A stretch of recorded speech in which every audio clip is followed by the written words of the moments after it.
مساء الخير على كل متابعيني. هنبدأ مع بعض أول حلقات التوفير، وأول حلقة هنوفر فيها هنوفر في الفلفل الأسود.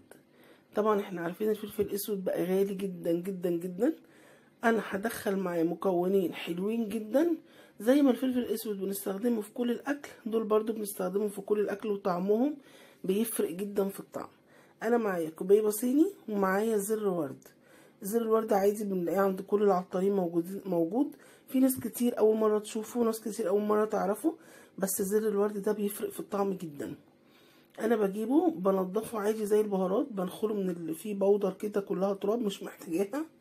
وكمان زر الورد اللي هو الناشف جدا ده انا بشيله وبنضفها وبطحنه عادي. اهم حاجه بس ان انا لما اجيب الكوبيبه الصيني، لو هجيبها صحيحه كده، اكون متاكده ان الكبه بتاعتي موتورها قوي جدا هيقدر يفرمها لي، عشان هي ناشفه مش زي الفلفل الاسود، حبيتها ناشفه. فاكون متاكده كويس قوي ان البهارات هتطحن معايا حلو، او اجيبها جاهزه من عند العطار. انا هنا هطحنهم عشان صوت الكبه وارجع لكم تاني. دلوقتي انا طحنت كل البهارات بتاعتي اهي.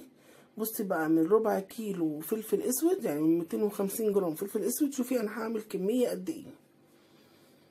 هحط كل المكونات دي على بعض، وصدقيني لما بتحطي الفلفل الاسود مع الكوبيبه الصيني مع زر الورد لتتبيله اللحمه، للفراخ، للمحشي، لصلصه المكرونه، الكوبيبه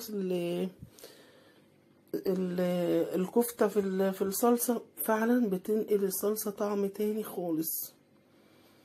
بصي الفلفل الاسود انا بستخدم الفلفل الاسود البيور في الصلصة، لا انا ضفت عليه مكونات طعمها حلو جدا، وفي نفس الوقت انا ضاعفت الكمية 3 اضعاف. هي الكوبيبة الصيني دي ما كانتش ربع، كانت اقل من الربع.